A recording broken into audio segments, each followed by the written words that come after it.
Hello and welcome to another edition of the Time Flies podcast. I'm your host, Dariel, and I got a very, very special guest. If you guys are watching this on YouTube, you guys see the familiar face. If you guys are listening to this on any of the podcast platforms, you guys will hear a familiar voice. I got my guy, Micah. Micah, what's good, bro? How you doing? I'm doing well, man. We're off to a fantastic start to the NBA season, and nothing brings me more joy than sitting down and having a candid conversation about what we've seen so far and what we expect to see moving forward. Yeah. It's been a few days into the NBA season. Before we start, I do notice that you are a little bit more casual today. You're not in your dapper suit.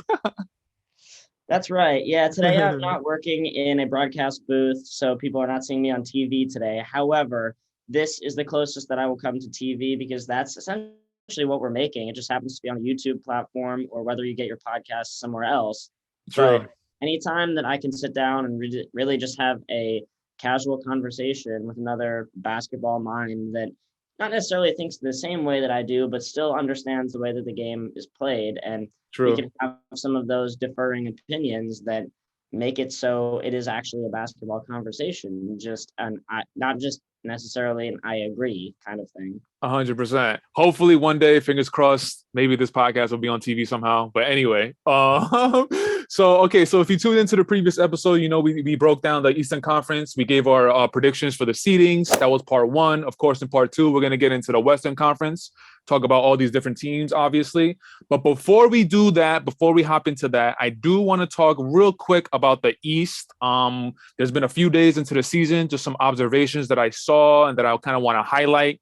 The first one I want to highlight, the 76ers. What the hell are they doing? It seems like they're making James Harden the focal point of the team. Why are they doing that? I am so pissed. Joel Embiid, like, it shouldn't be a question. First of all, James Harden is not the James Harden of the Houston Rockets anymore. Like, at this point of his career, he has to realize that Tyrese Maxey is the second best player on the team, and he needs to be willing to give up that mantle of being one or two of the best players on the team. Yo, the game I saw last night against the Bucks, man, I was devastated, man, because Harden was just like it was his team, and I don't like that. The ball should be running through Embiid every single most of the possessions in the game. I want to say like 80 to 85% of the ball should be running through Embiid. So I want to get that off my chest. And Harden was never one of my players that I liked. Like, I hate the way he plays isolation, dribble, dribble, dribble. Shout out Charles Barkley. Um, Micah, I don't know. Do you want to say anything about that, or you just if you want to give your input real quick? So this is one of the things that I have come to be accustomed to when it comes to the start of seasons for Joel Embiid. Each of the last two that we have come to know from him, and granted, both of them turned out to be MVP worthy seasons. He has started off slow, and that's nothing new this season. His third quarter last night might have been the worst third quarter that I can remember in his entire career when he went 0 for 7 with 3 turnovers. True. And it just looked sloppy. Even if the numbers also back it up, it looked as though he was out of place in the own system that he has been a part of for his entire career. Yeah. And now that they are making James Harden the player that they run most of their offense through, which I thought that James Harden was going to have a resurgence of a season this year, not necessarily revenge, because there's no real revenge that he would be coming off of. But the resurgence to his season and his career is something promising for the Philadelphia 76ers.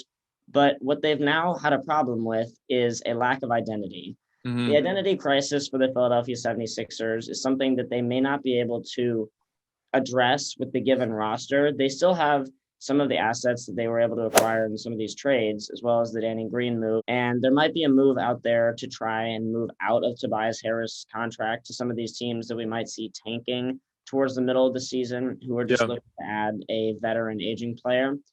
And the one thing the Philadelphia 76ers can do right now to improve the way that they run offense is to get Tyrese Maxey the ball more. Mm-hmm. Throughout these first two games, as you mentioned, it looks like James Harden is going to be the guy, which I still believe him to be the second best player on the team, even if they were to make Tyrese Maxey somebody who they get the ball to more.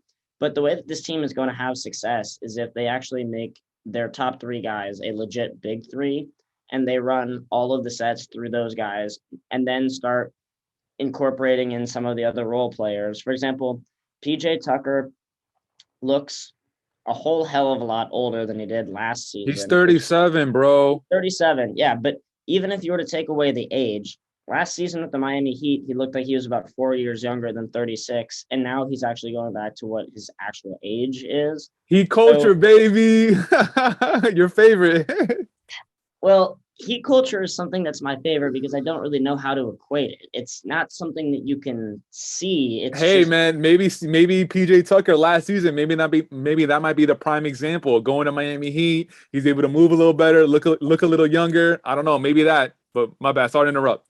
no, you're good. And that's one of the things that I think the Philadelphia 76ers may struggle with this season is on paper, this team should be one of the better teams in the league, except for the fact that Joel Embiid is not in the conversation for best player in the league, and he doesn't deserve to be in that conversation.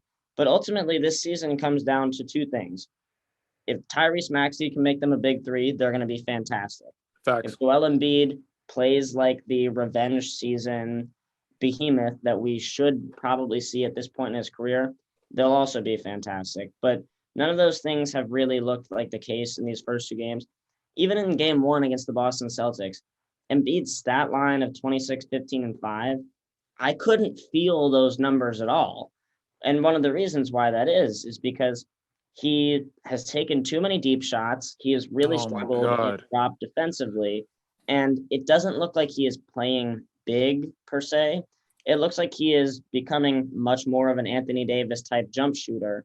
And when you do that, you're basically just giving a kiss to the defense, basically saying that they've won and that you're going to settle for those jump shots. He's not a good enough shooter in order to just kill teams off the dribble like a Kevin Durant.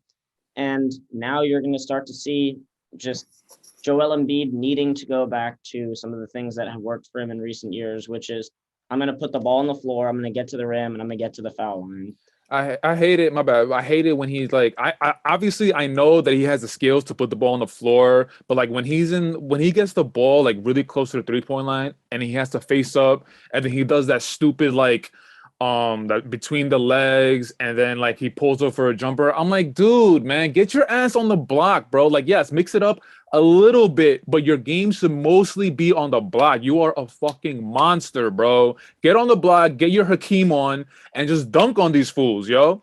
But he starts getting into this like he wants to be on kind of the perimeter. He wants to get into his handles and with the hesitation pull up. I'm like, dude, do that maybe a couple times in the game, but not like last night especially. I was watching him and I'm like, you're relying on that way too much, man.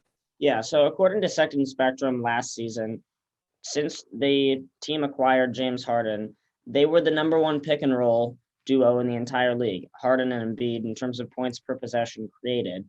This season, they are still matching that same clip, but they're not running it at nearly the same volume. And I don't know if it's some of the more Doc Rivers weird stuff where we look at the team and we go, you're not optimizing your best players to the best of their abilities, or if this team is just going to try and overcompensate for some of those weaknesses on the team by just forcing Tyrese Maxey to make that big jump that some of us have expected if they picked him to win most improved player or whatever it may be. But ultimately, it's 2 games in. Right. I'm not going to overreact. That's one of the things that we have to just take everything that we see in these first couple of weeks of the season with a grain of salt, because like we said last night, could Kawhi Leonard be the 6th man of the year? No, he's going to come off the bench until he's healthy again. It looked like his knee was fine, but some of the things that you'll see over these first couple of weeks, you just have to realize that this is October basketball. This Right. is not basketball in February and March. I mean, it's only 2 games into the season, so we're not overreact, even though I'm like passionately yelling at the screen.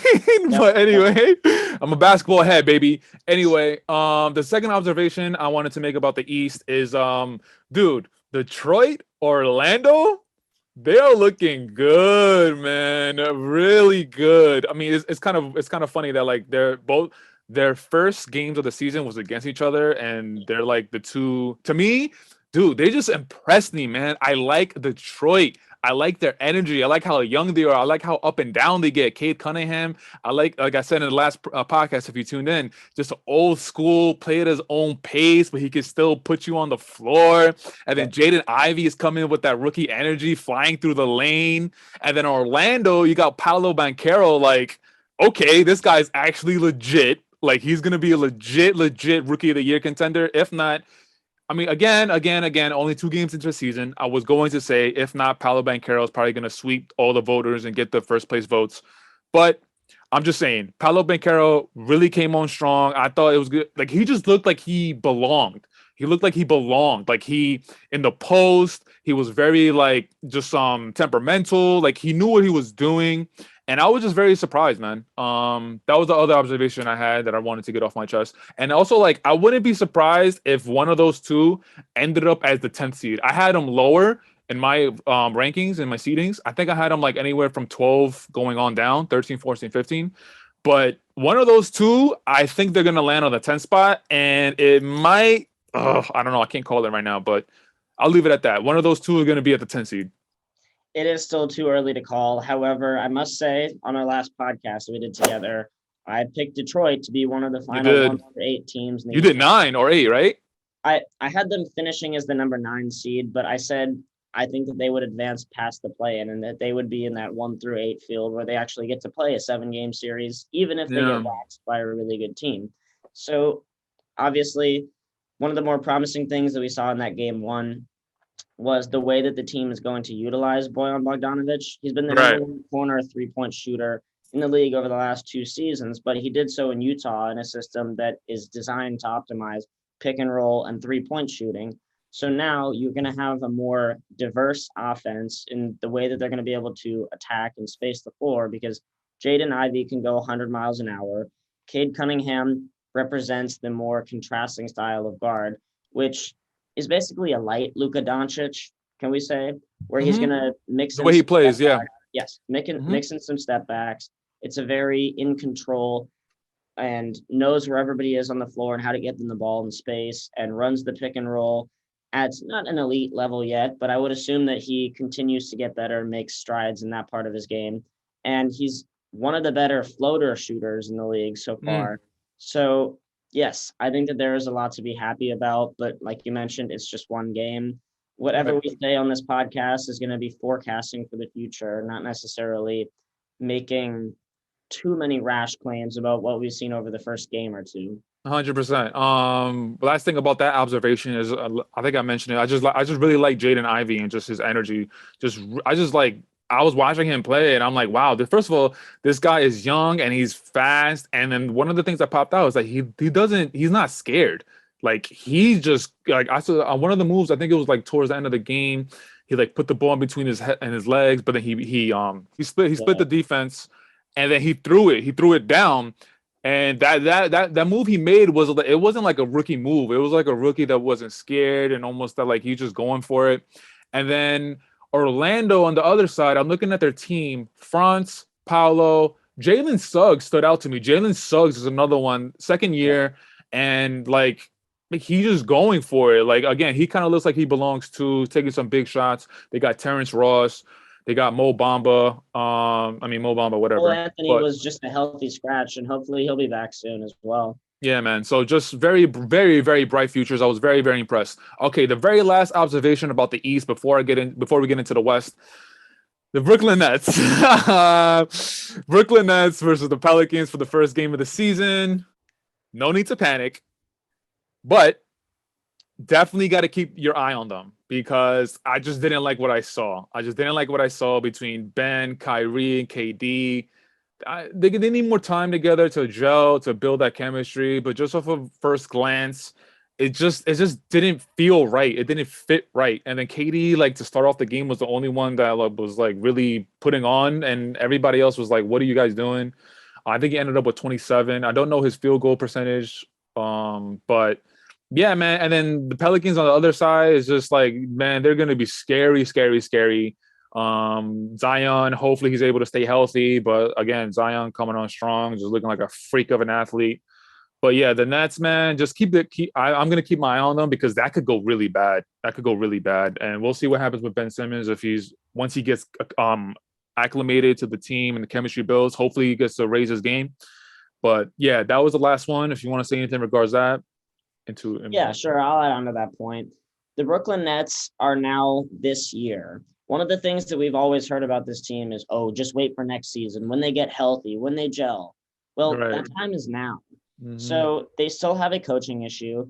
They still have the question of who's the third best player on the team. It should be Ben Simmons, but in game one, it was actually Royce O'Neal. The other problem they have is you have the great talent versus great player debate of Kyrie Irving. At some point this season, we know that Kyrie is going to go on some sabbatical and leave the team hanging. The other thing we know is that Ben Simmons is going to be a net negative on the offensive end. Outside of Kevin Durant, there's not a whole lot going for this team. But granted, Kevin Durant is an all-time great player, and you can fall back on that because he's going to be a walking 30-ish every night. But as we saw in game one, that was an empty 32 points that he scored. He scored 11 in the second half when they were already down by 25.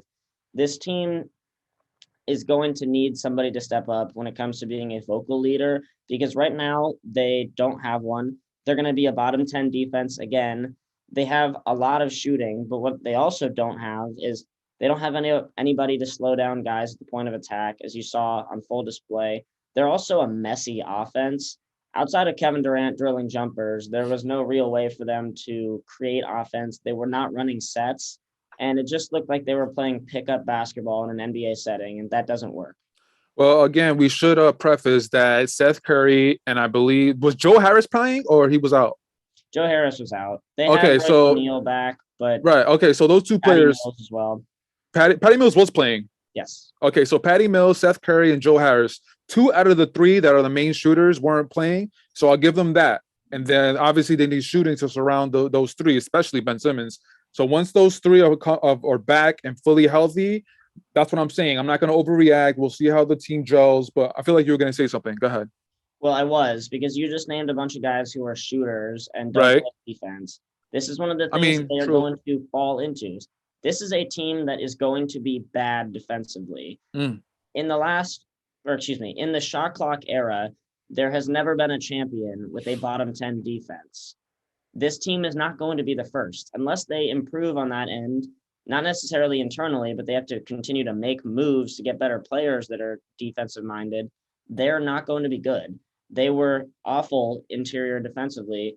And you saw guys from the New Orleans Pelicans, not even just Zion, able to put the ball on the floor and get to the rim with no big deal. Giannis Valanciunas looked like a monster, and so will every big man, knowing that Nick Claxton and Ben Simmons are your interior defense. Nick Claxton supposedly put on 10 to 15 pounds of weight, and he still looks pretty small. I'm like, damn, bro. He looked frail as hell, man. I feel Kevin bad for him. Durant should be the most frail guy on the team, and that's because Kevin Durant is ridiculous. But Nick Claxton looks like he's even thinner. Yeah. All right. But now, my boy, let's go to finally officially part 2 of the podcast. Let's get into the Western Conference seedings. Micah, I want you to go first. Give me your 15th and your 14th seed. Hit me, boy. So, yeah. The 15th and 14th seed, I think, are going to be pretty much chalk this season because you will notice right away the tanking for Wembanyama, which I don't know if there's a trending hashtag or nothing at this point because that's something that's going to be one of the more undermining storylines of this entire season. The way that you'll see teams apply their rotations in the fourth quarter, even if they are in close games, with the goal in mind of ultimately taking an L, unless it's a game where they just should win because they're ahead the entire time. So I got the San Antonio Spurs and the Houston Rockets, respectively, finishing at the bottom of this season. Wow, you got Houston at 14? I got Houston at 14, yes. Sheesh. I think that the Spurs are going to be the worst team in the league. I'm with you on that. I got Spurs 15th as well. There you go. So the Spurs basically come to this season. Greg Popovich, I don't know if you heard the soundbite. He goes, "Don't go to Vegas and bet money on us winning the championship." He is going to. I mean, yeah, that's something that Greg Popovich said. I don't know if I was quoting him verbatim, but that was the concise example of it, which was he is telling you this team is not going to be good, point blank. So we saw it really on full display in game one. They have no identity. Keldon Johnson, unless he becomes a star in this league, is going to be the only way that they can score. That's their Josh best player. Primo, not a good shooter. Hell, Lonnie Walker didn't even start for them last year, and he's going to be a starter on the Lakers. So the whole idea that you're going to have this team that's going to be able to win 30 games, I just don't see it. Then moving on to the Houston Rockets. Wait, real quick, because I got the Spurs at 15 as well, so I just want to add on. You said Keldon Johnson. I think it's safe to say that Keldon Johnson is their best player. Yeah, easily. Okay, so I mean, he's a point guard, right? Young boy. Keldon's not a point guard. Keldon is a small forward who is best at catching and getting off the dribble going north to south. He's also a pretty good to great 3-point shooter. So the whole idea that he could become a Miles Bridges archetype, I could see it. But if that's your best player, then you're not winning games in the NBA. Exactly. That's the point I was trying to make. The last thing about the Spurs that I'll add on, and then you can continue, is that they have a player. I think it was the last preseason game that they had, and I think he came off the bench. His name is Joshua Primo. Yep, he's a small forward, and he's kind of like the rest of the team, very young and talented and very athletic. He's super aggressive. He just stood out to me, and he was definitely one of the bright spots that I saw watching that game. So like whenever I do maybe want to tune into the Spurs, that's someone I'm going to definitely tune into to watch him progress throughout the season. But all right, man. So that was your 15th. And if you want to talk about your 14th, the Houston Rockets, go ahead, my boy. Yeah, another thing to say before I move on to the Rockets, with the San Antonio Spurs, probably the second lone bright spot on the team would be Jakob Poeltl, who is absolutely one of the best rim protectors in the league and is a decent rim runner offensively. So you do have something there, as we've seen this last couple of years, but he's not going to be an all-star big, and there's going to be really no identity with the Spurs team. They're just going to be bad, and they know it. True. So with the Houston Rockets, this is a team who I expect to be in about the mid-20s, maybe in terms of wins. I actually don't see there are that many teams that are just awful in the West this season outside of these two. Houston, I like Jalen Green. I don't love him. And the reason that is because trying to find wins in the NBA, you have to go through the thick of it. This is not a team that's going to be good this season because they made all those trades in the offseason where they got back a bunch of older guys in a no name for no name deal with the Oklahoma City Thunder. They have draft picks. I expect them to be substandard, to say the least. David Nwaba was my favorite player watching for them last year, and he's no longer on the team. So I expect them to be in the middle of the 20s. Their over-under win total is 23.5. It was 22.5 for the Spurs.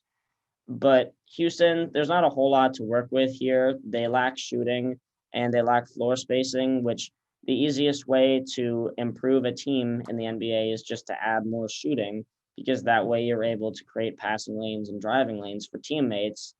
I don't see it this season, but there's nothing stopping them from also being the worst team in the league. So for now, I have them in the mid-20s.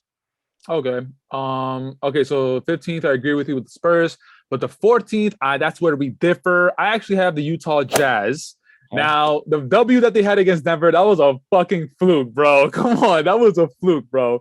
I think the reason why they won was because Denver just took them way too lightly. They realized who they were playing. Dude, listen to the starting lineup that I think they're going to have for the rest of the season. Malik Beasley, Kelly Olynyk, Mike Conley at the point, Colin Sexton, and Walker Kessler. No. Actually, the starting lineup here. The starting lineup that the Jazz went with in game one was Conley, Clarkson. Then they had Lauri Markkanen on the floor, Kelly Olynyk, and they had Malik Beasley. Yeah, so then coming off the bench, they had Walker Kessler and Colin Sexton. They also have Rudy Gay on the team still. So the idea that they're going to be a really bad team, I just don't see it because they still have a bunch of above average shooters. And we know that in bad team or against teams that are not good. And yes, obviously their win against the Nuggets, the reason they won is because they made 11 more threes than Denver. First game of the season, energy going crazy, crowd going crazy. Denver is like, okay, look at this team. That's what I think. I think that's why they got that W against Denver. Yeah, that's obviously not going to continue. They're not going to continue to beat great teams by 20 plus points. But all right, I don't want to take away from you. I'm just saying that this team has good enough talent on it that it's going to be really tough for them to be really bad.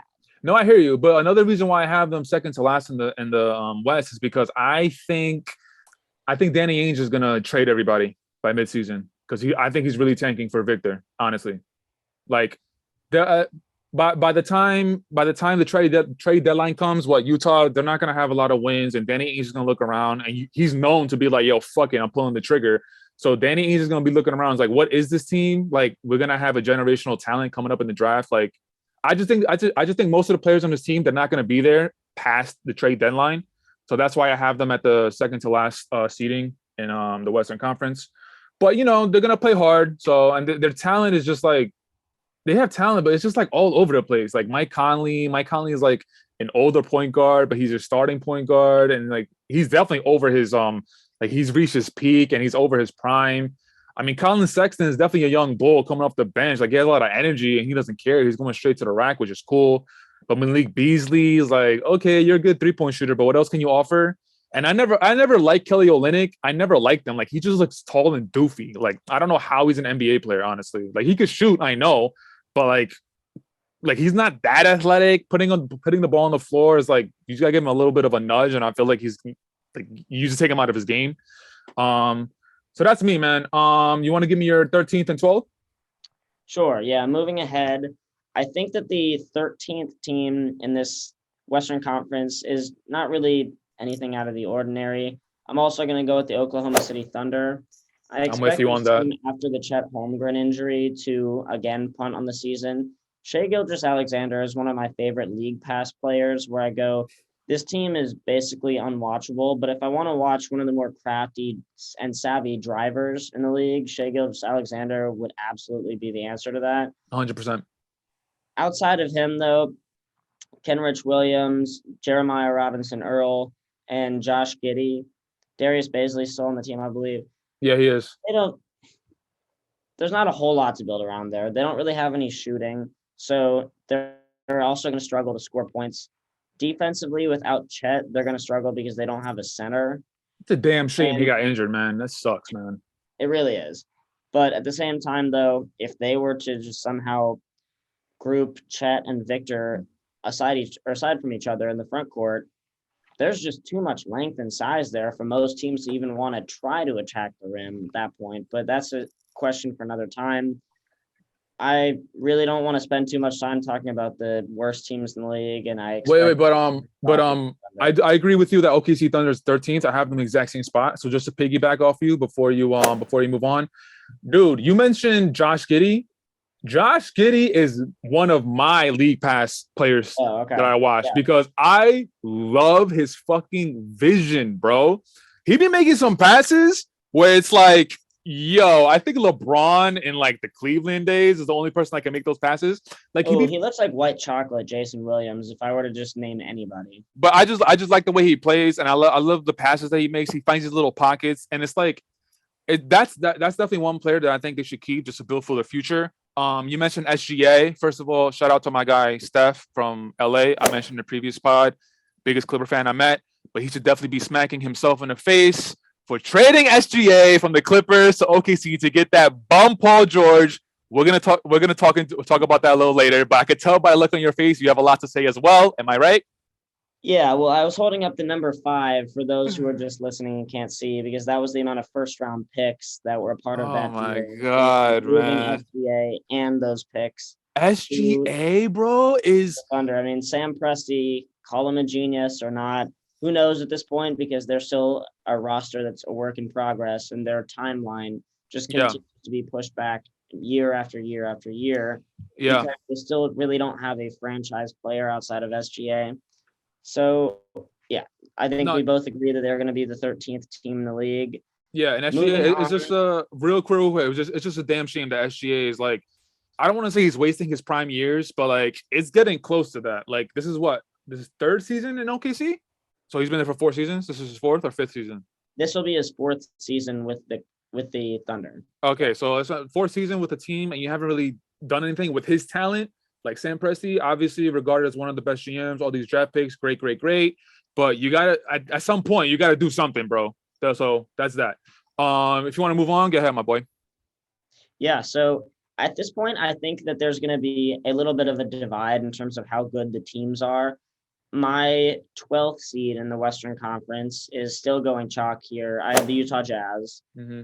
And one of the reasons why I think that this team is going to be a little bit better than a lot of people think is because they still have on the roster as presently constructed too much good shooting in order to be really bad. So when it comes to the teams that are at the bottom heap of the league, normally they are bad on offense and defense. The Utah Jazz without Rudy Gobert are going to be bad on the defensive end, but offensively, they still have guys that know their role. They've been in the system for a while now, at least Conley and Clarkson. And you just have too many guys that can put the ball on the floor, get to the bucket, get to the free throw line, and all of them are above average shooters. So I expect this team to play a lot of 115 to 115 type of games, but they're still having they still have enough roster flexibility in terms of shooting in order to be good on the offensive end. And while they're going to be a team that still struggles in the defensive end, one of the things that's going to put them, I think, ahead of some of these other bad to really bad teams in the league are the fact that they play in Utah, and it's one of the best home court advantages in the entire league. And that's a building that they've played really well in recent years. Playing half of your games there is going to make it really hard for you to basically get out of your own way in terms of tanking and punting on the season for Victor. So yeah, I have the Utah Jazz as the 12th seed. I expect them to get right around 30 wins or so.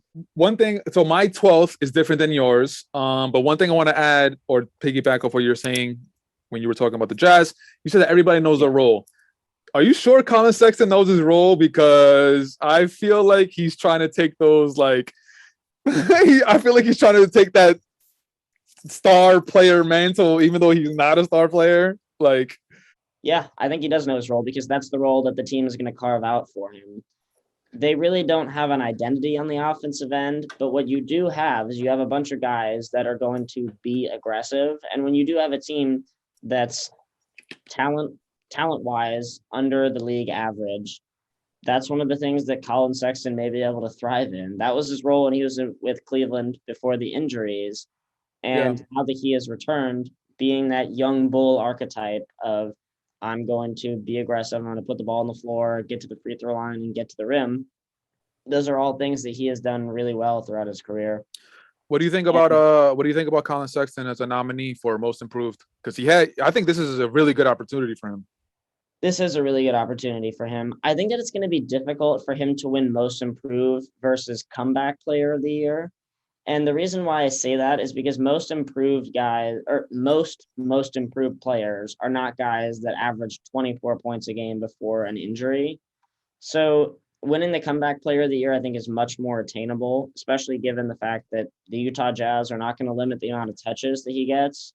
He really only has to share the backcourt with Mike Conley and Jordan Clarkson. Everybody else in the team is more of a catch and shoot guy or a pick and roll big. So the touches are going to be there. His ability to still play with an offensive system that knows how to space the floor and has a bunch of guys that can make shots. Yeah, there's nothing stopping him from winning comeback player of the year, but most improved, that would be a difficult conversation because I think that most people might have just forgotten how good he was, but when you stack up his resume versus others, unless the Jazz are pushing to make the play-in or something crazy like that, it's going to be hard for people to put him ahead of maybe a Michael Porter Jr. or a Tyrese Maxey. What do you think about last thing about the Jazz? Because it's the Jazz. Sorry, but what do you think about so Jordan Clarkson started against Denver? Yep. Do you think that's going to be consistent? You think he's going to be the starter? He's not going back to 6-man? No, I think that he actually will continue to be the starter, and they'll stagger his minutes because he and Colin Sexton basically kind of played the same game. But what you do have is you're just basically going to put the more experienced of the two guys, a la Jordan Clarkson, in the starting lineup. And one of the reasons why that Jazz Cavs trade happened over the summer is because both of those teams have become accustomed to trading players between the two of them they obviously acquired Jordan Clarkson from the Cavs a couple of seasons ago.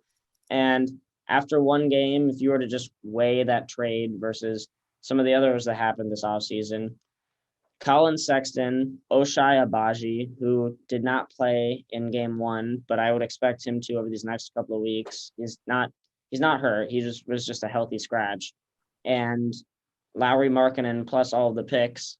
If you were to rank those assets, Lowry Markkinen, who might average 16 to 17 points a game as just a pure shooter, is a phenomenal third asset in that trade outside of the first round picks. So if it's going to be a win-win trade, the only way for me to see that happening is if the Jazz are just not going to be good.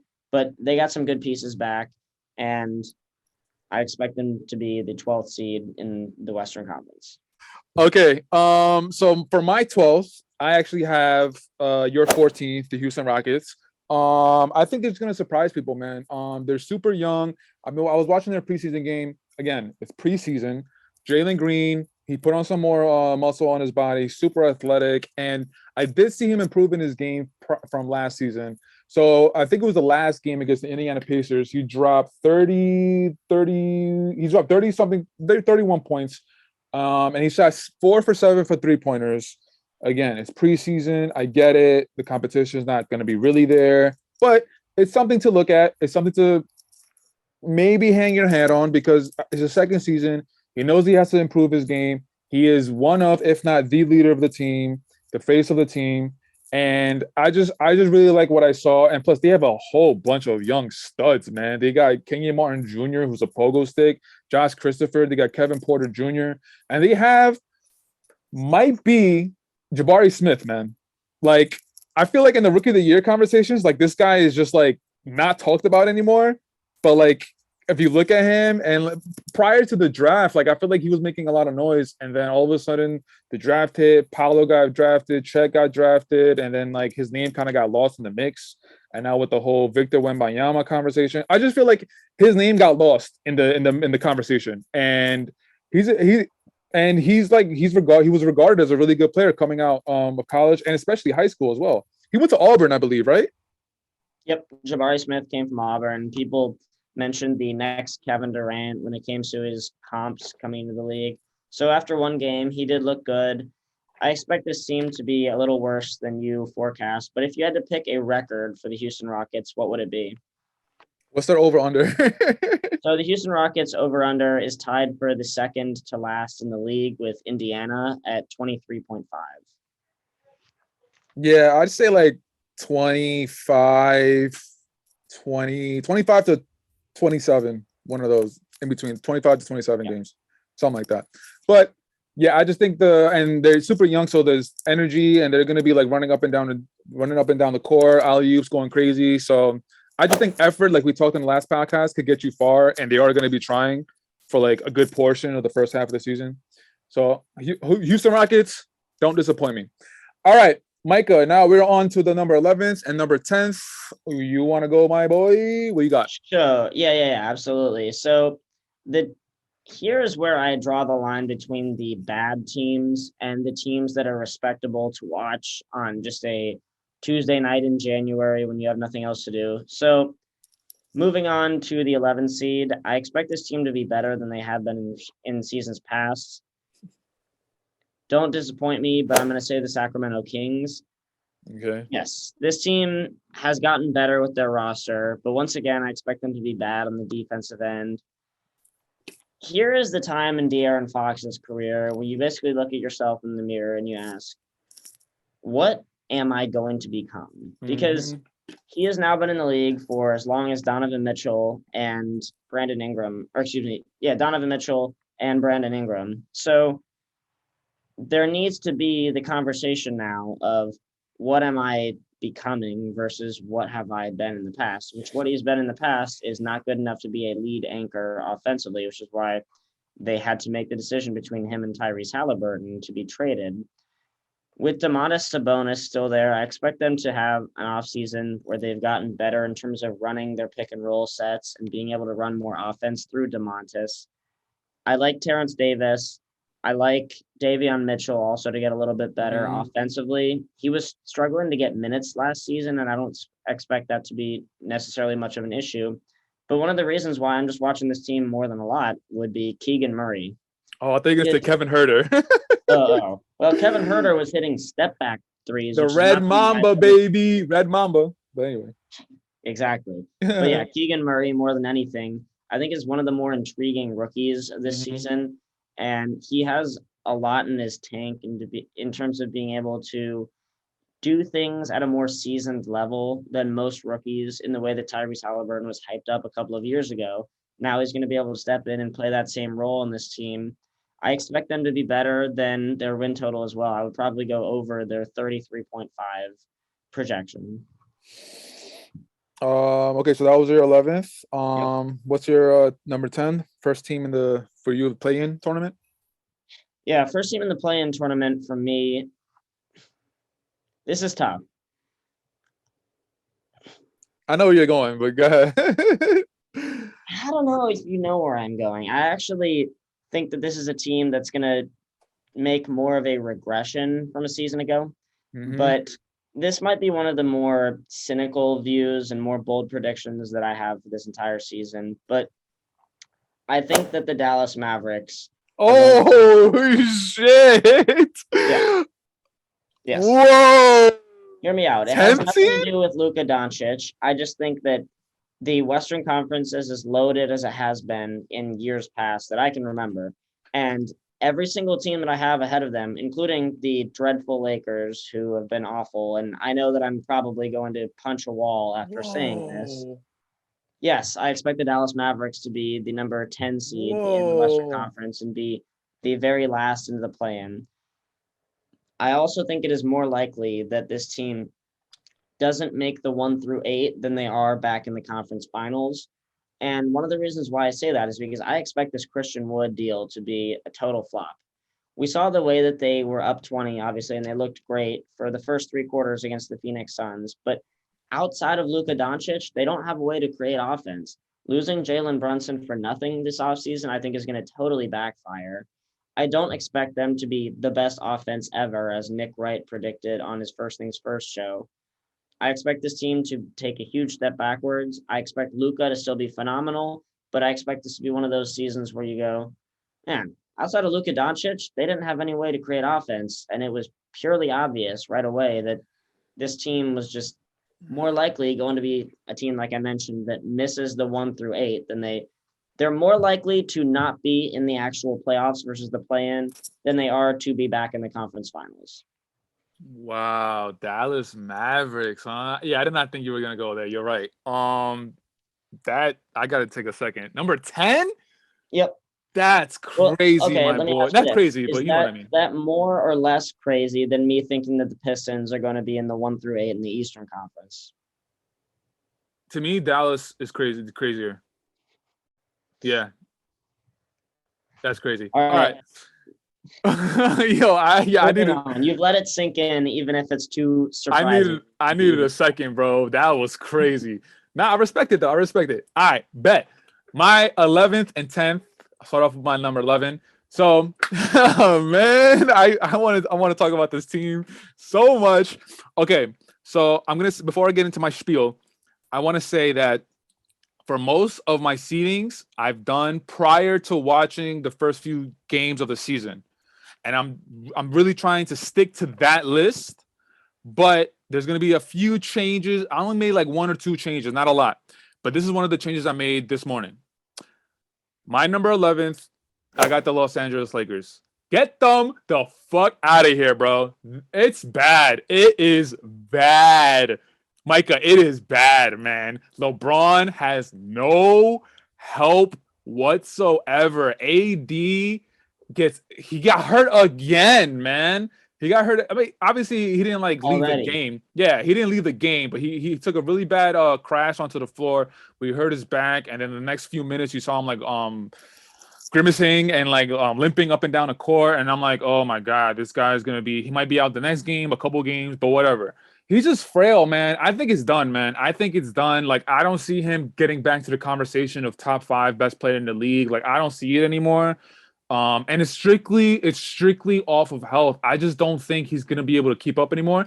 If you think about this, since they won the asterisk championship in the bubble, Hold on.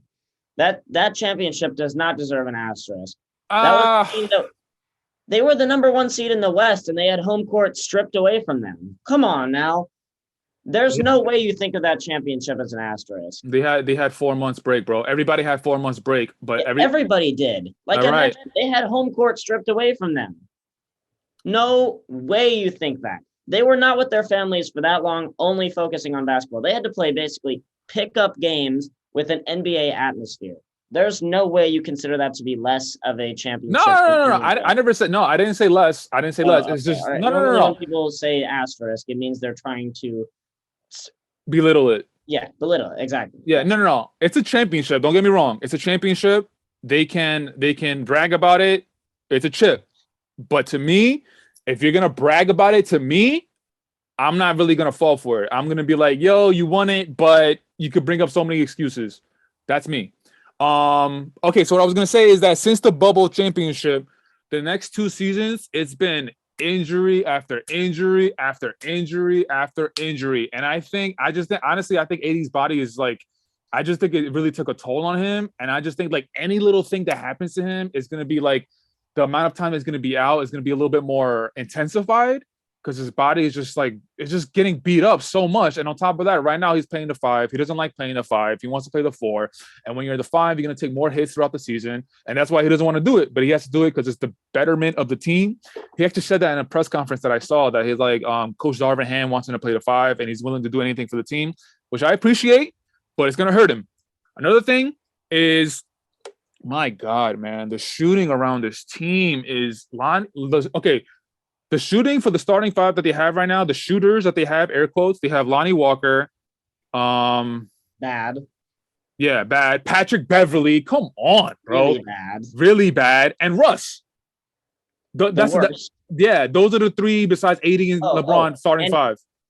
well, not only just those three, let's add in Anthony Davis to that conversation. He's Yeah, been yeah, statistically the it's not great. worst jump shooter in terms of points per attempt over the last 2 seasons. Exactly. So going back to my shooting spiel, yeah, man, Lonnie Walker is just not consistent enough. Patrick Beverly, no, like he was never a 3-pointer guy. He could hit him very once in a while, but he's not going to be consistent. He's a pest. Like he's going to the Hall of Fame for being a pest alone. I would want him on my team, but as far as him shooting threes, get the fuck out of here. Russell Westbrook, we know his history with shooting, especially these last 2 seasons. Like, wow. So okay, so out of those three, none of them are 3-point shooters. AD, like you just said, his shooting percentage is going down.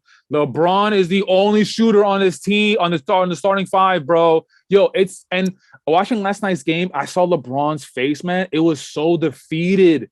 Like he was walking towards the bench and he was sitting on the bench and he was just like taking these big exhales. Like he knows that he has no chance this season, and it's sad, man. Um, Juan, the pickups that they had this offseason, they picked up Juan Toscano Anderson. Great. He has a championship under his belt, experienced veteran, whatever, but I don't really think he's going to help out the team. Last night, he was struggling with his shot, too. He's not super athletic. They picked up, I was going to say Malik Monk. No, not Malik Monk. They picked up, They got rid of Malik Monk, who yeah, was the third best player last season. correct. They picked up Lonnie Walker, and one of my points is that Lonnie Walker is going to have to be Malik Monk of last season. Malik Monk was the bright spot for the Lakers last season. He was probably the best, not the best, but he was one of the better players last season. Lonnie Walker has to do that this season, and I believe he can, but his shooting really needs to improve. But he's super athletic, attacking the rim. He had some plays last night where he's like jumping out the roof, like insane. Coming off the bench, Austin Reeves. Yo, I love Austin Reeves, man. I love Austin Reeves because of the type of player he is. Not because of his skills, but he gives a shit. He tries so hard. He tries to maximize his talent as much as he can. And like, you get these feelings throughout the game that whenever he comes into the game, the energy kind of changes. It just goes from like, okay, like we're just lackadaisical going through the motions. And then Austin Reeves comes into the game and then like the energy picks up. And I really like that. I really love that with players, man. He's like the Caruso of the Lakers now. That's exactly what he is. Exactly. Actually, last season, B-Ball Index, they were ranking the top 20 on-ball guard defenders in their ability to basically swim through screens and be able to maneuver around guys who are trying to get in their way and still stick to their guy. To nobody's surprise, the top two were Drew Holiday and Marcus Smart, but number 3 was Austin Reeves. I love Austin Reeves, man. I love the way he plays, man. So like, I'm always rooting for him when he comes in a game, or just the Lakers. I'm pretty much rooting for LeBron, Austin Reeves, AD, whatever. But but yeah, again, Patrick Beverley is just though. Last night when I was watching the game, he just looked old, bro. Like he looked old. Like don't get me wrong, like he definitely had his moments where he was just getting underneath the skin of like Paul George, especially. But like just watching him getting up and down, and then I'm just like, yo, man, like if you were younger, I would definitely be a little bit more like, okay, Patrick Beverley's gonna help out this team, but he's just like a little bit too older now.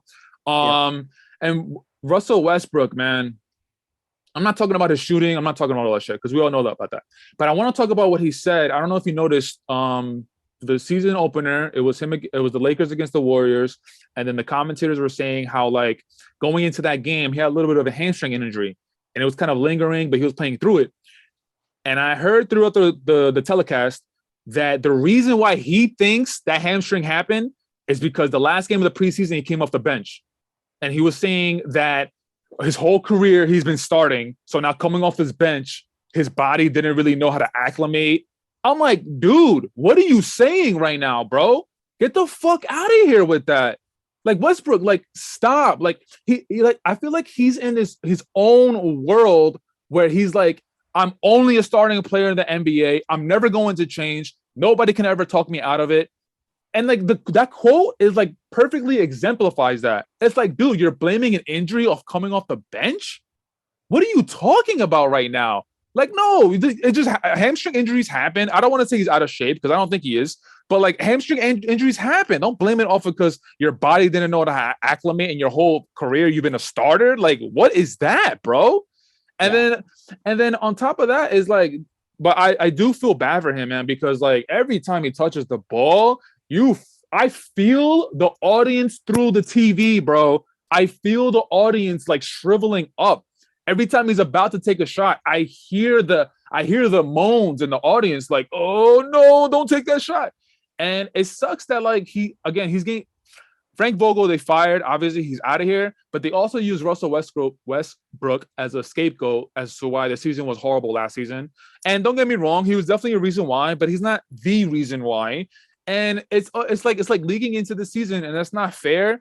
Like Russell Westbrook, and he's known for playing hard, and he was one of my favorite players when he was like in his prime OKC, and like the few years after that, he was my favorite player because he gives a shit, man. He plays really hard.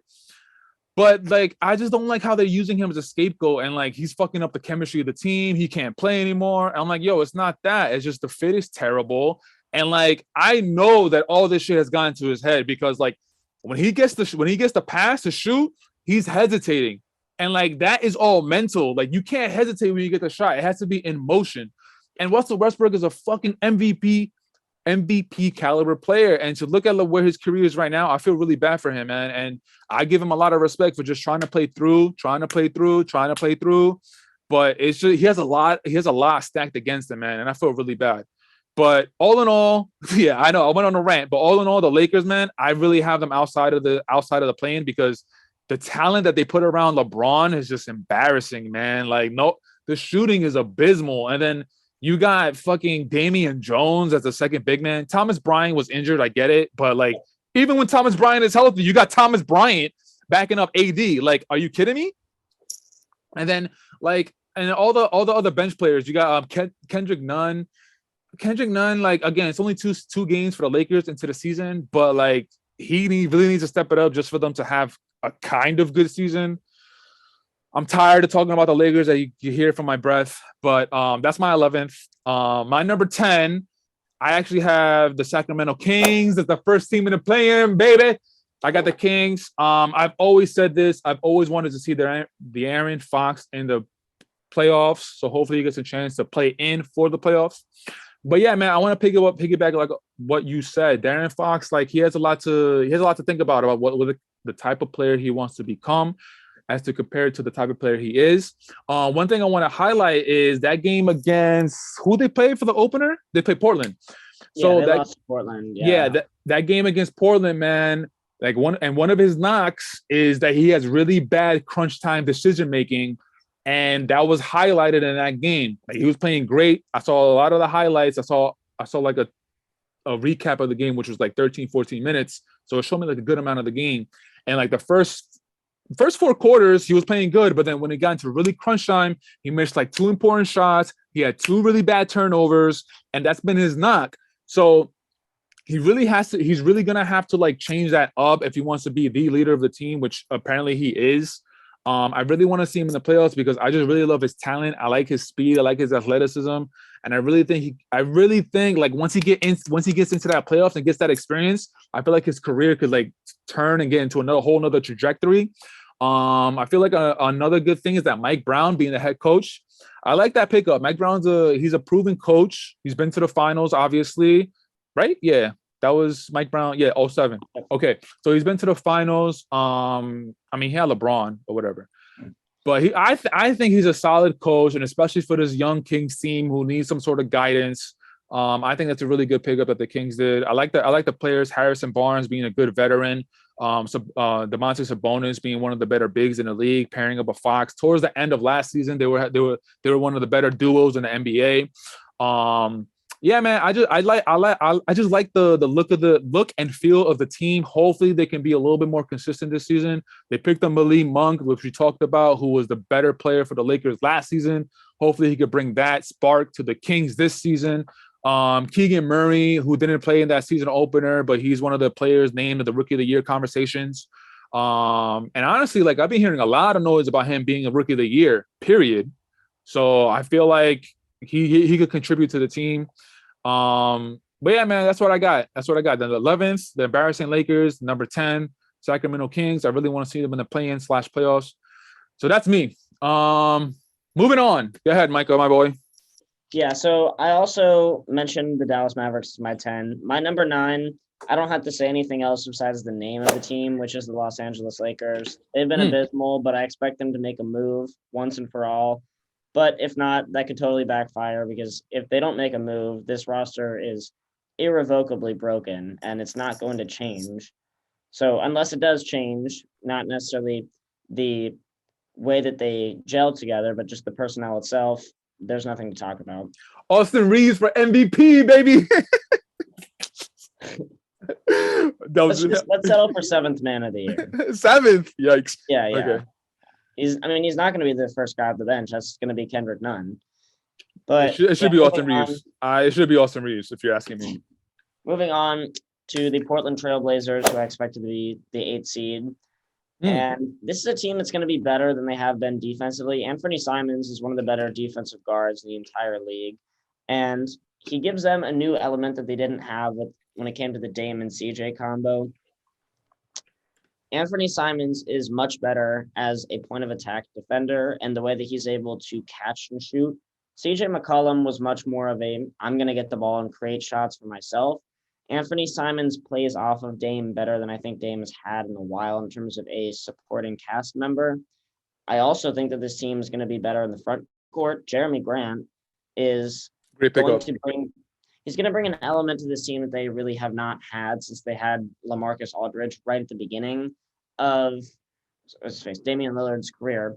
And as long as Dame is back in somewhat healthy fashion, I expect this team to be the 8th seed. There's not a whole lot to talk about, though, in terms of Shaedon Sharpe and his ability, but it's not too deep of a team, and that's why I don't expect them to be among the upper echelon of the teams in the West. But back in the playoffs for the first time since a couple of seasons ago when Dame was in the bubble, that's something to work off of. And hey, anytime that Dame is in the playoffs, or at least playing anywhere on a national TV scale, automatic must watch. Wait, you have Portland number 8, right? Yep. So Lakers 9, Dallas 10. Yeah, but the Blazers wouldn't be in the playoffs; they'd be in the play-in. They would. That's right. They would be in the play-in. That is true. I expect them though to advance out of the play-in. Yo, I feel like since the play-in happened, I feel like the conversations, like every time this conversation happens, somebody needs to be very, very strict.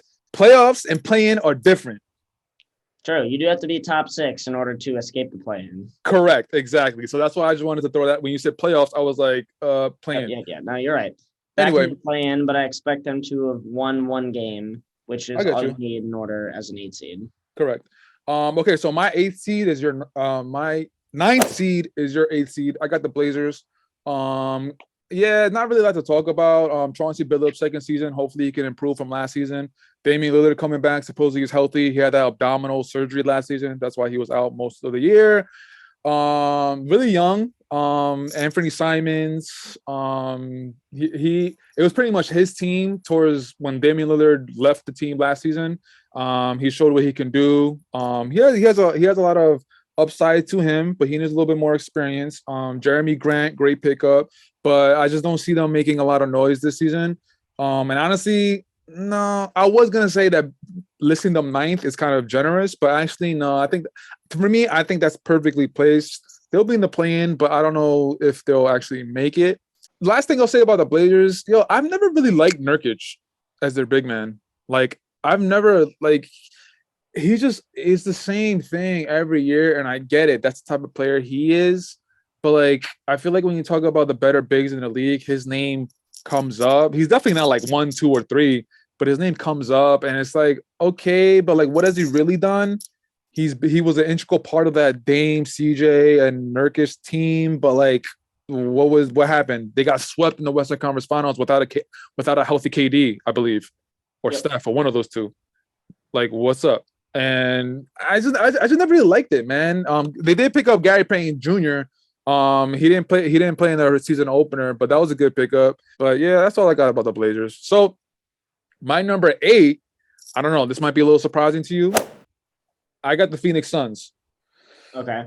So the reason why I have Phoenix Suns number 8, again, I have to preface that I'm trying to stick to the list that I made prior to watching any of the games. So I'm gonna ignore that very first game that they had against Well, yeah, Dallas. you don't have to worry about Damian Lee being Steph Curry, so you don't really have to worry about that moving No, forward. but the thing is that they actually showed me a lot with that win against Dallas. So like, cause okay, this is what I'm saying. Before that game with Dallas, the reason why I had them number 8 was because the chemistry with Monty Williams and the rest of the team, honestly. But Monty Williams and especially DeAndre Ayton, like, they both said that they didn't really talk to each other throughout the whole summer. Like, well, okay, what's that? Question mark. Another thing is that I remember seeing, I think it was media day, they asked DeAndre Ayton about being in Phoenix, and DeAndre Ayton was like, I'm here, like, I'm playing. It's like, okay, you're not happy to be here. How is that going to affect the chemistry of the team? Right. CP3 is what, 45 now?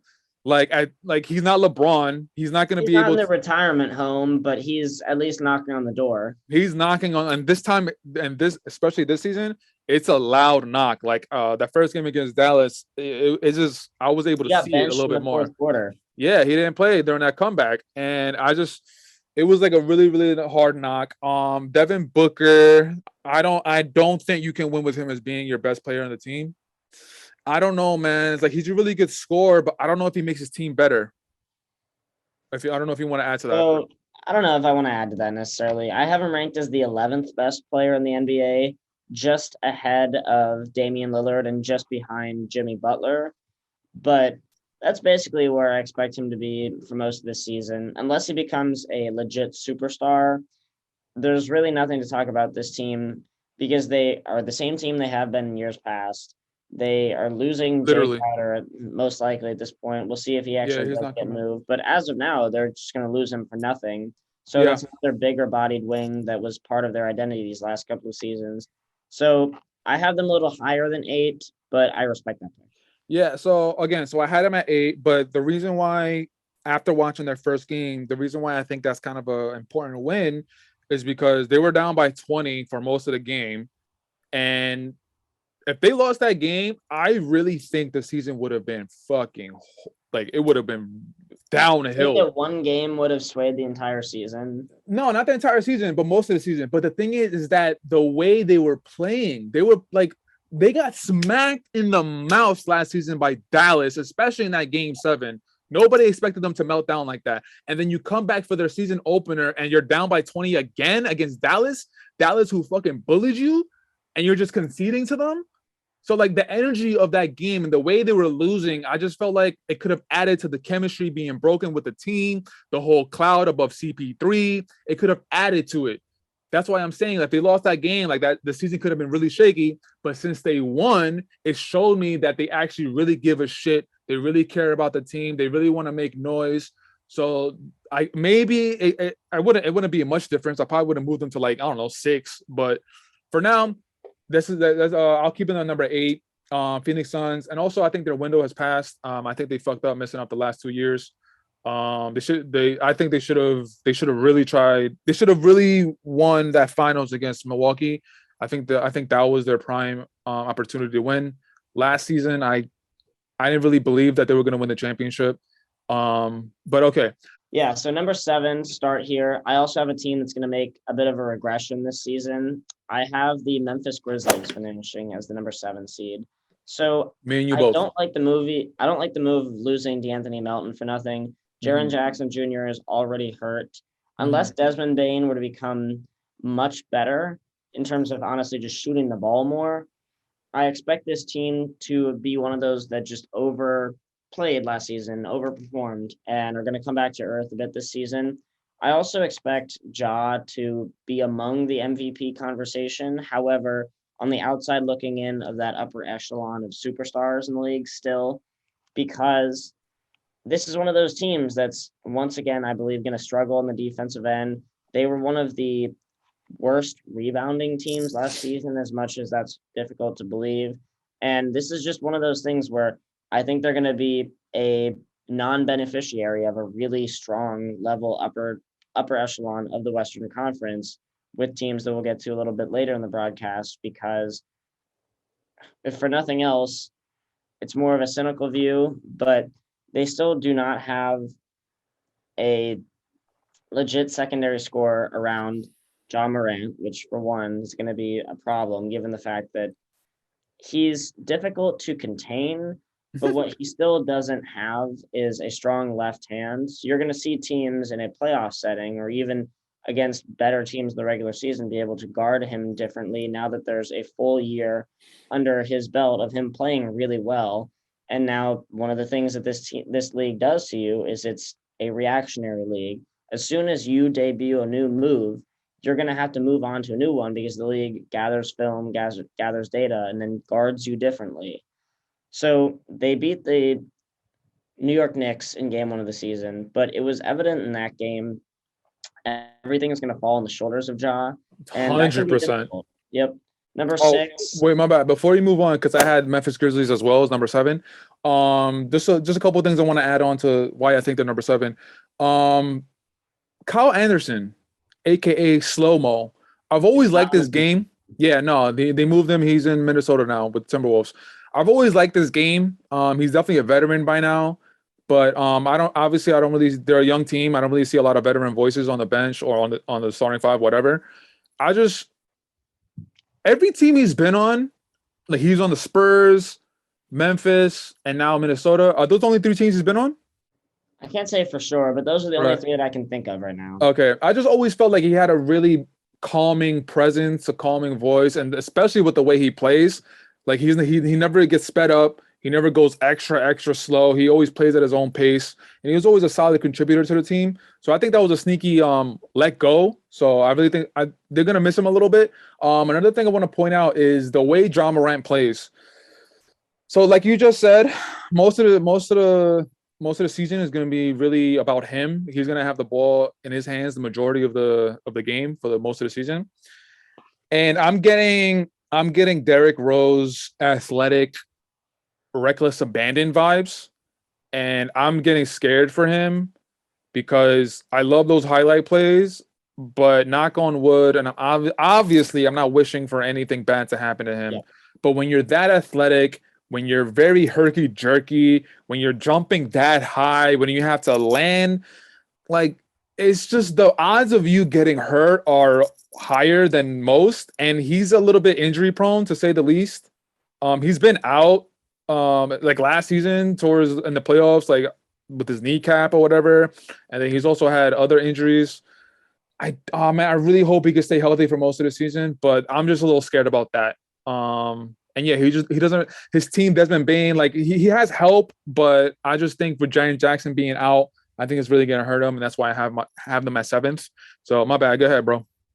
Yeah, I totally agree. He's one of those players where every time he leaps, you just hold your breath because Yeah. we've seen, like you mentioned, the Derrick Rose injuries that came after him being one of the best players in the league. And Ja Morant is still a guy that struggles in the defensive end. He has some highlight real defensive plays, but for the most part, he is out of touch with what they do defensively. He's not good on the ball, and he's also not good at defending guys who are using screens to get around him. Mm. Every once in a while, like for example, last year in the Minnesota series, Patrick Beverly was taking him one-on-one off the dribble. That's not something that you'll ever see, especially by a guy who is trying to become a superstar in the league. So moving on to my number 6 team in the Western Conference, Yeah. I have the Phoenix Suns. This is a team that could still mess around and be one of the top 3 teams in the league, in the Western Conference, or they could be in that 6 to 8 range. I, for now, have them in the 6 to 8.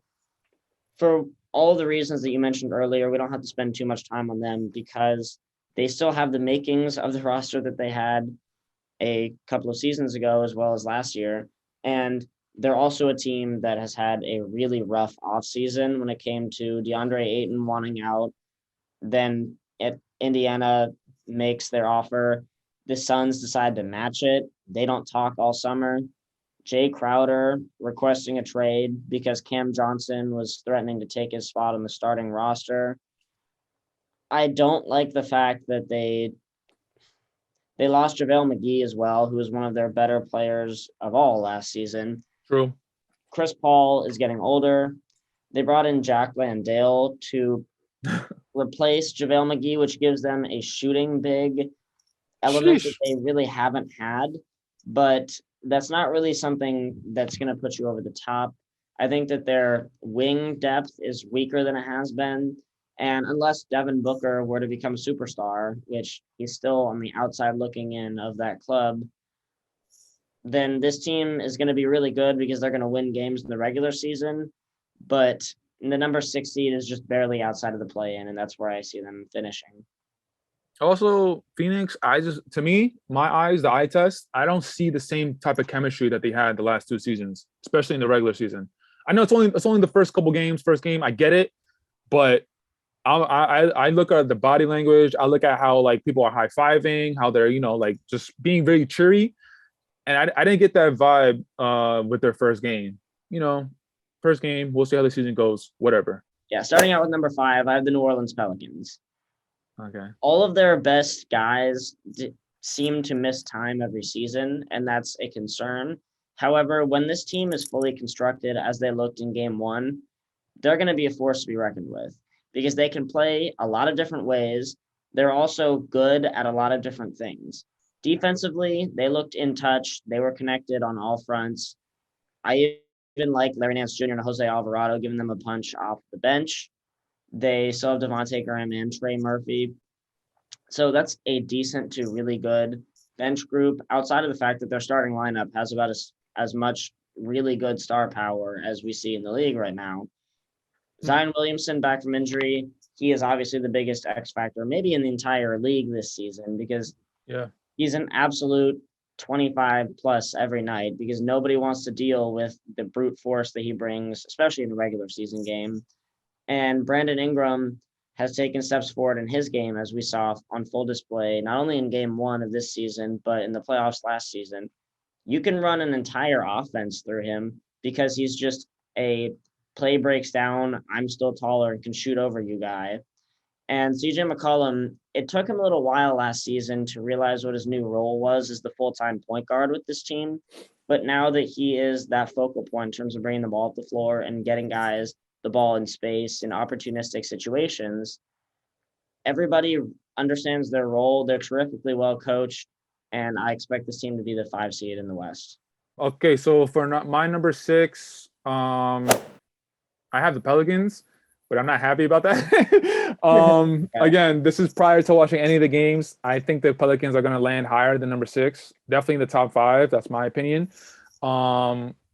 Yeah, man. It's like just like you said, man. Zion is the biggest question mark. Like his rookie season, he averaged 27 and 7 with 60% field goal percentage. Now, granted, most of those were like, going towards the rim That and was his sophomore year. He sophomore, sorry. became just the set. No, he just became the third player in NBA history. The only other ones were Charles Barkley and Kevin McHale, two of the seven greatest power forwards of all time, to average at least 25 points on 60+% effective field goal percentage. Yeah.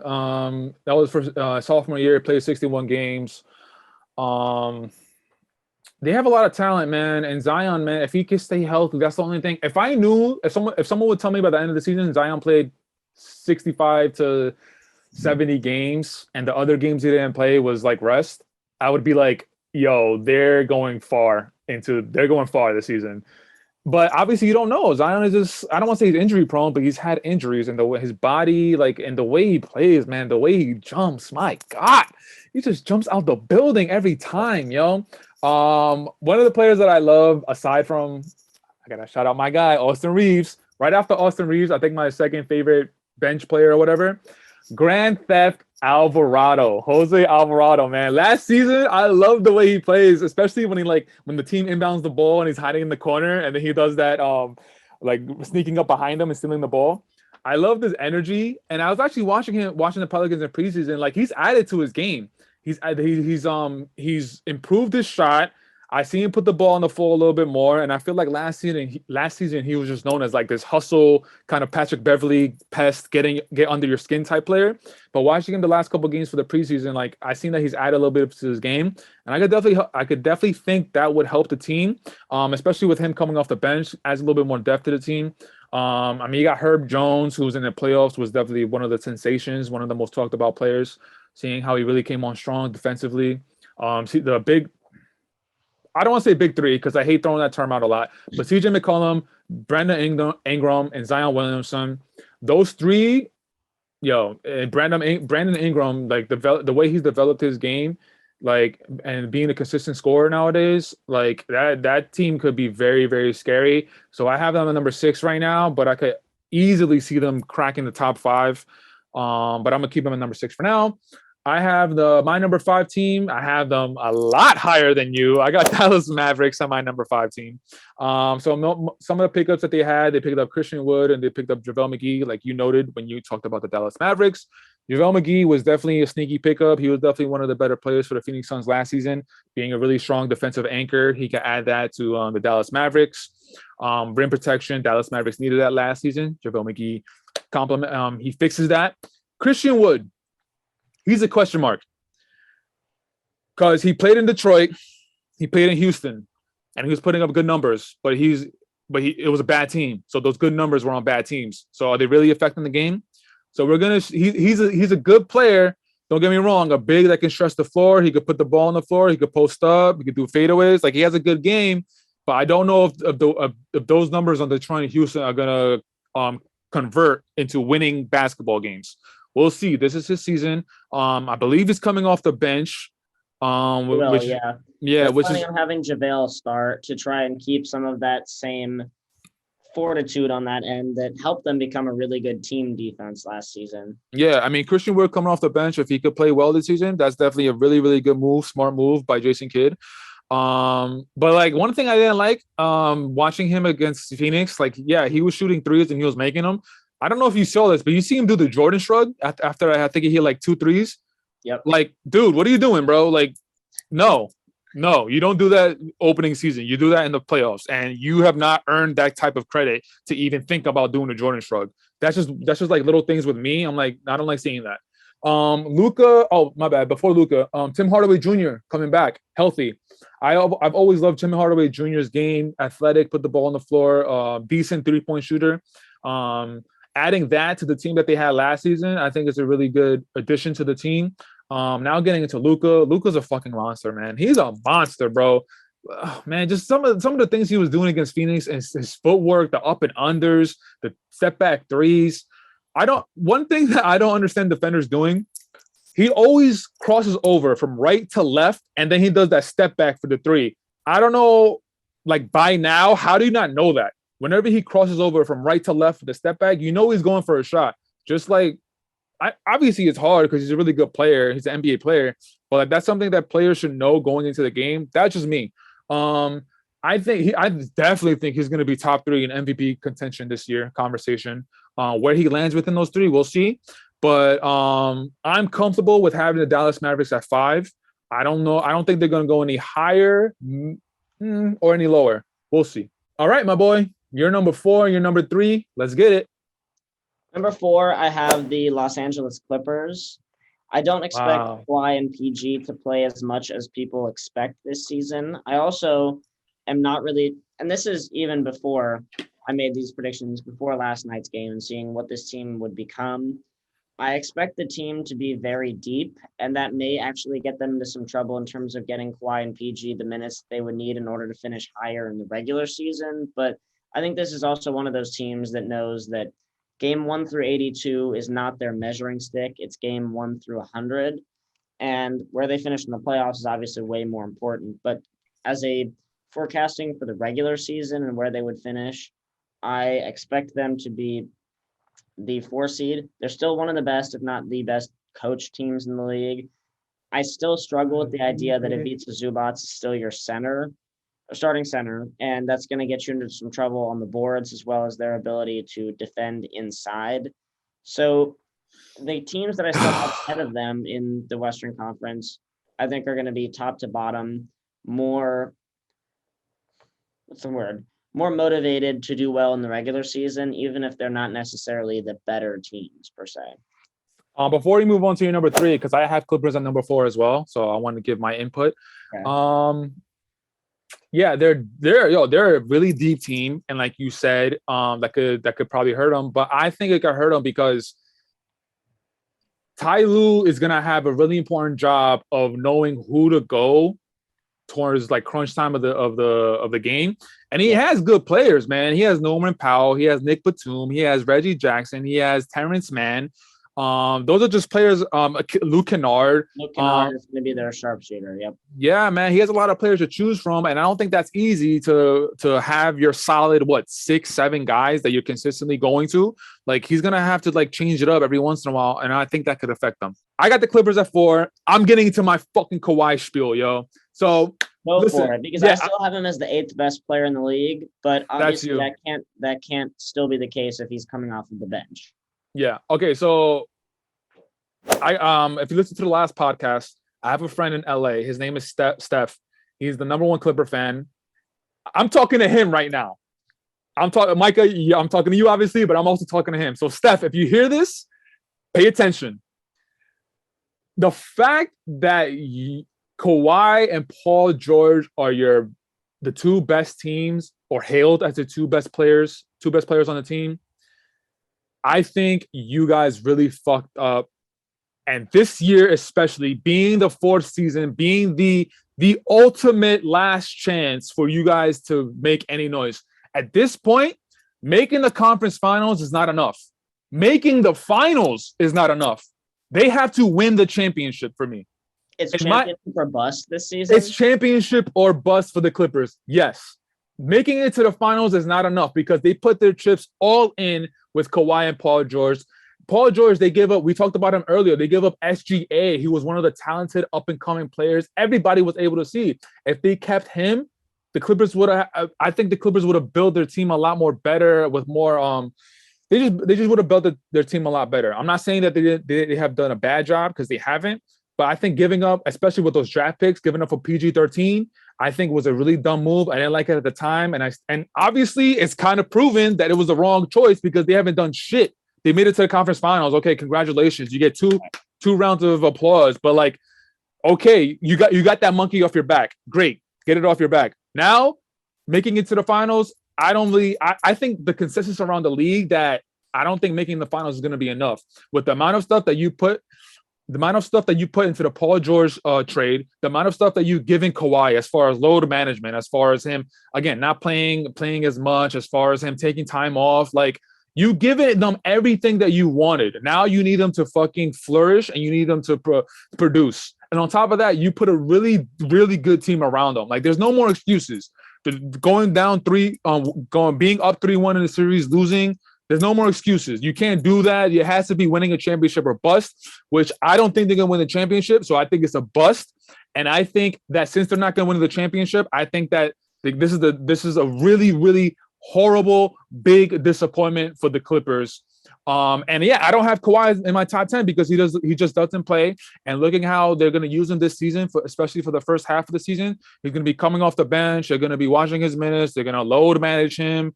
And like, dude, you're load managing again.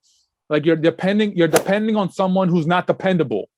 You're depending on someone who's not dependable. How are you going to look at him as being one of the leaders of the team? You don't know if he's going to be there. You don't know if he's going to be there for the playoffs. He might get injured.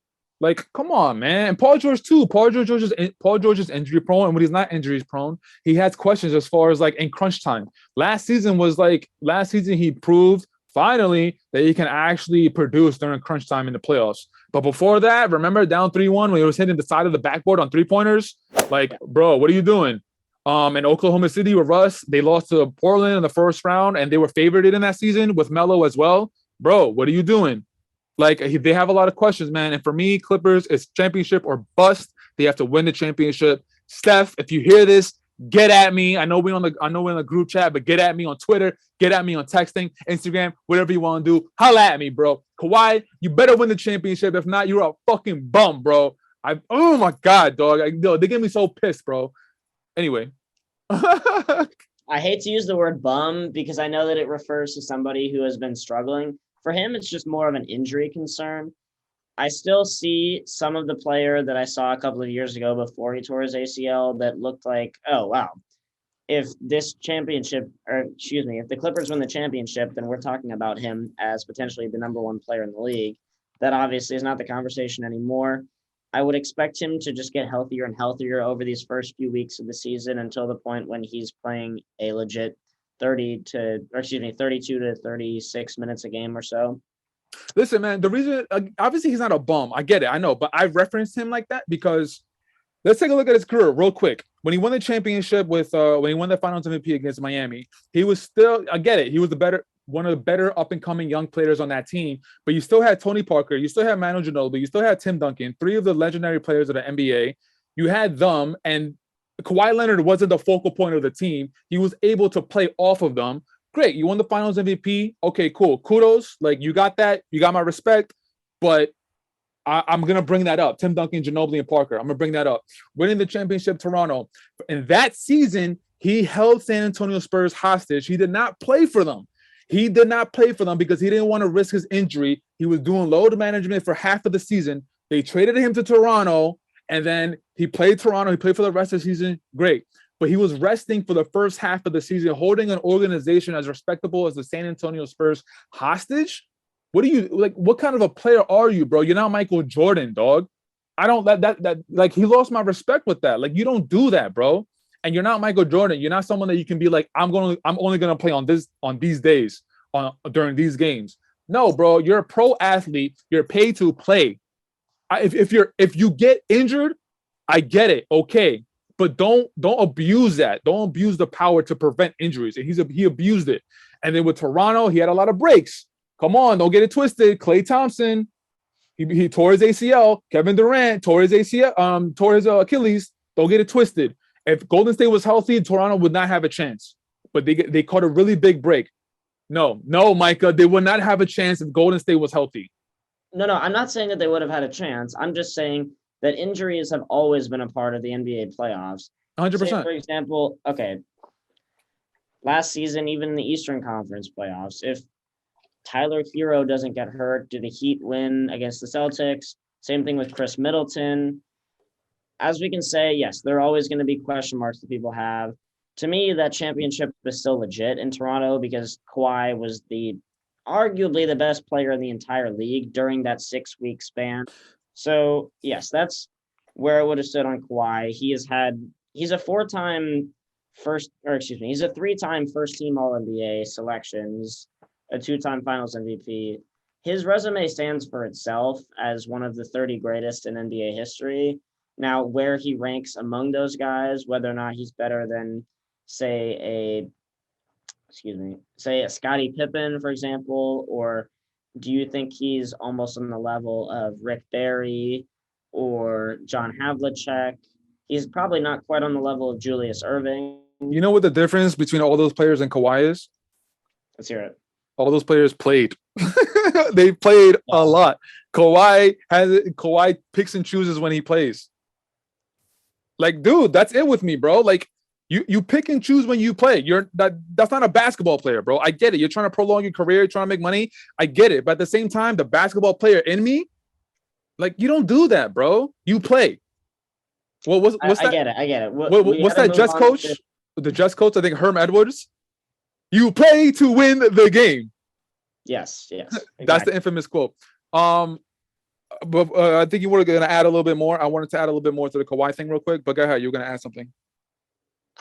I guess for the first time in my life, I'm actually sticking up for Kawhi because I have always had your stance, except for the fact that I still consider him to be absolutely one of the 10 best players in basketball, even coming off of this injury. And I had him just behind Embiid and just ahead of Tatum in my top 10. So, yes, I expect him to get back to not necessarily the level right before the injury because that guy was still a world beater, but something close to that, still within the superstar elite category. Okay, so right after the Toronto championship, which I think they would have lost if everybody was healthy, Kawhi and Toronto Raptors caught a huge break. Taken a team to the NBA Finals as the best player. Okay, after that, then the first season for the Clippers was the bubble season, correct? Yes. Okay, yeah. And what happens to the bubble? We all know, down up 3-1, and they lost embarrassingly to the Denver Nuggets. And then after that, which was last season, he got injured in the West semis, torn ACL, injury prone, and now we're here. He hasn't done anything with the Clippers. He has done absolutely jack shit with the Clippers. It's that 3-1, man. It's just giving me more ammo, bro. It's giving me more ammo to put on my back. Up 3-1 and you lose to Denver, bro. Okay, so that's my spiel. Going into that series, I picked the Denver Nuggets to win. You put money on it? Harken back, that was one of my best takes I've ever had.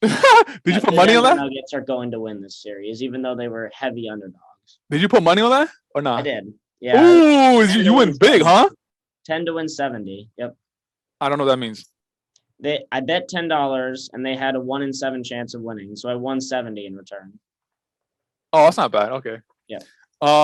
Okay, so yeah, we had the Clippers at 4. We went into a nice little rant. You were up, so you're number 3? Yeah, my number 3. So moving on, in no order, we know that the top 3 are going to be Golden State, Denver, and Minnesota. Those are the 3 remaining. Correct. Out of those 3, though, I think that the number 3 team is going to be the Golden State Warriors. Excuse me. Yeah, I have the Golden State Warriors finishing as number 3. I think that you will see at points this season them take their foot off of the gas pedal and try to acclimate some of the young guys into the way that they're going to need them to play come playoff time. This is a team obviously coming off of the NBA championship, so there's really nothing for them to prove per se, but maintaining their health is going to be their number 1 priority, as well as being able to get the most touches for Jonathan Kuminga, Moses Moody, and James Wiseman. If James Wiseman gives them that hole that they still needed, which was a rim running big outside of Kevon Looney, who's going to be the more slow it down type, they don't really have any weaknesses and they can mess around and still win 60 games. However, I don't see that happening for really 2 reasons. As I mentioned, I don't expect their star players to play 70 plus games and play every night.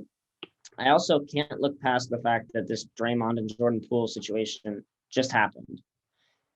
One of the things that we have seen over recent years is when something like that, a fight in the locker room or a practice breaks out, teams crumble internally. Golden State is not going to be like that, but when it comes to a team just piling on the wins in the regular season, that's going to find you the wrong way, and I expect this team to still be the 3 seed, but miss out on a potential 55-plus win season. I'm right there with you. I got Golden State at number 3 as well. So I have nothing else to say. Everything you said, I'm right there with you. So that was your number 4 and number 3. So we have both 4, number 3, the same thing, right? Yep. Clippers and Golden State. Clippers and Warriors at 4 and 3. Oh, sweet. Okay, so you go again. You're number 2 and number 2. So this was one of the hardest decisions that I had to make when it came to forecasting this season, which was likewise, yeah, Minnesota or Denver at the top. Ultimately, I went with Minnesota as the number 2 Mm, seed in the Western Conference. And this was more than just a flip of a coin for me because I actually have a legit reason for believing this. That reason is I just expect them to not have quite as good of talent as Denver. And when it comes down to the regular season, effort wins. But you know what also wins the regular season? Just having the better players more often than not. Karl-Anthony Towns has missed time over these last few years. Anthony Edwards is still in his getting better phase. And some of the things that I do like about this Denver Nuggets team that the Minnesota Timberwolves do not have is they have legit answers for some of their questions outside of their quote unquote big three at this point. And I expect them to be a little bit better. So I'll throw it over to you now, but how difficult was it for you to pick between those two teams at the top? it was pretty difficult because just like you said, regular season effort and talent gets you over. And then Rudy Gobert coming to the Minnesota Timberwolves, he definitely wants to prove a point that he has some sort of offensive ability. Utah was using him completely not wrong, but didn't as far as He was offensively, strictly a pick and roll guy. And granted, correct. every season he led the league in dunks and he also led the league in screen assists. So he was doing everything in a limited role really, really well. But he's never played with a front court player like Karl-Anthony Towns. And you even saw it in game one of this season. Rudy has some elements to his game that he was able to show off when he was playing in France Yeah, for FIBA that he never really got a chance to show in Utah because that was a system that was strictly pick and roll or 3-point shot. exactly. So yeah, I think they're gonna be number two because they're gonna give a shit and they really want to prove a lot of things. Cat, listen, man, the dynamic between Cat and Rudy Gobert is gonna be interesting because the way I look at Cat, I don't know if this to be true, but the fact the emergence of Anthony Edwards for the longest, Cat has been the face of the team for so long, and everybody had him as like what the top three big man, the power forwards in the league, centers, whatever. Yeah, Him, outside, I mean, yeah, for years they had Giannis, AD, and then AD, Cat as the third best exactly, power. exactly. So he was always in that conversation. He was always in the forefront of the conversation. But now the emergence of Anthony Edwards, now the addition of Rudy Gobert, a lot of the conversation is going to be towards that.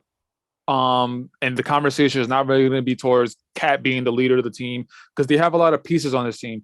And I don't know how Cat's gonna handle that. I really think he's the type of player that wants the attention. And then on top of that, his showing in the playoffs last season, that he had a few games in the Memphis Grizzlies where he was in single digits, I believe, or like 10, 11 points. Like for his talent and caliber of player that he is, there's no way that he should be his stats should be that low, especially in the playoffs, especially at that the last season with Anthony Edwards being a rookie. He was looked at as the guy on the team. And he could have proved he really should have put his foot forward to prove something in the playoffs. And I don't think he really did a good job of doing that. Anthony Edwards, second year, one more year under his belt, athletic. We all know about Anthony Edwards. He's definitely one of, if not the best up and coming rising players in the league. Yep. It's arguably you can say at some point in his career he might have MVP potential in him. Depending on what he adds to his game, his maturity, obviously all that. But yeah, and also Denver being my number one, it was just talent and a little bit more experience as well with Jamal Murray and Jokic. We'll get into them next, but that's why I have them at number two. But it was difficult. It was difficult to pick between Denver and Minnesota. Yep, I have a lot of the same. I'll get into Denver here. Yeah. I have them as the number one overall seed in the entire league. And I think that they, even after their game one woe, can shake that off and get their team healthy again and start to rack up the wins and potentially push 60 wins this season. Nikola Jokic, I expect to kind of defer a little bit more this season now that they're trying to reacclimate Michael Porter Jr. and Jamal Murray in the starting lineup. And Kentavious Caldwell-Pope, I think, is an addition over Monte Morris. Losing Will Barton, we'll see if that turns out to be a negative or a positive, because off the bench, you're going to see a lot more Bones Highland. Mm-hmm. The one thing that does scare me about this team is I like Bruce Brown, first off, as well as a more overlooked offseason signing. True. But they still have this problem that every team has had when they have him on the floor these last couple of years, which is DeAndre Jordan. He was awful in game one. Everyone knows he's going to be awful. And if there's a way for them to re-sign Boogie Cousins, who was terrific for them last season as a backup big, that would be awesome. There are still a couple of other guys that they can sign. I also think that this is a team that is going to be in the mix for potentially trading for Jay Crowder. If that is a move that's out there to be made, they still have some draft capital that they can use. I think that would be an awesome pickup where you're adding just another wing support guy around these top two, which would be Porter and Gordon. That's a move that makes a lot of sense. I also could see them maybe going the opposite direction, which would be adding a little more offensively, which I could see potentially a Carmelo Anthony signing at some point during this season. Really? Yeah. I think that's the perfect kind of player to come off the bench and just basically give you 8 to 12 points a night, just shooting the ball purely, which is what he did with the Lakers, as well as what he did with the Portland Trailblazers. Again, I think that there is a move there still to be made with this team because they have the assets to pull it off.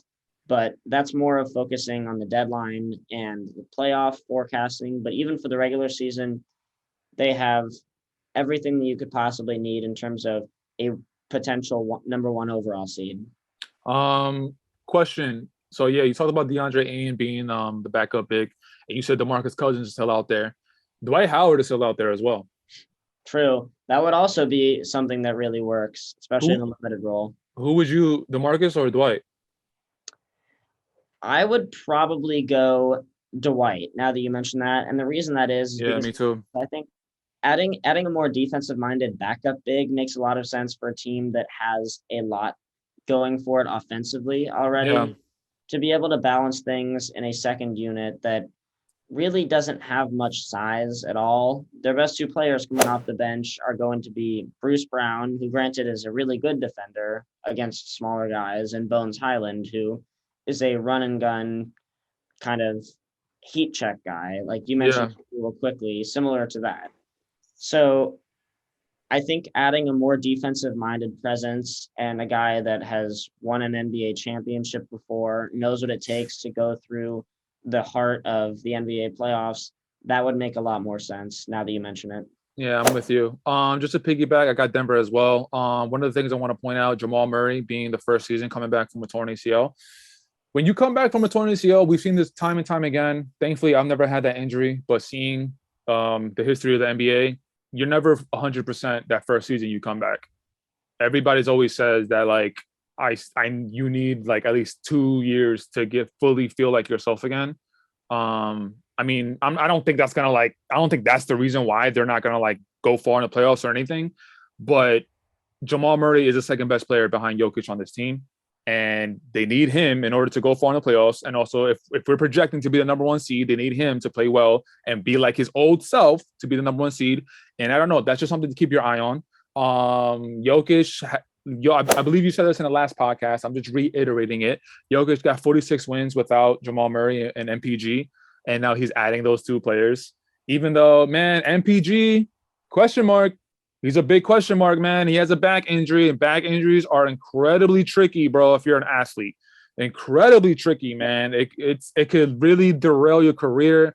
He's super young. We've seen what we can do when he actually plays, but you just don't know. And if you're depending on Michael Porter Jr. to be an integral part of the team, and they're trying to win a championship. They're not trying to contend. They're trying to win a championship. And if you're depending on him, I don't know, man. That's a big question mark to me. Giving him all that money as well. What was it, 4 or 5 years?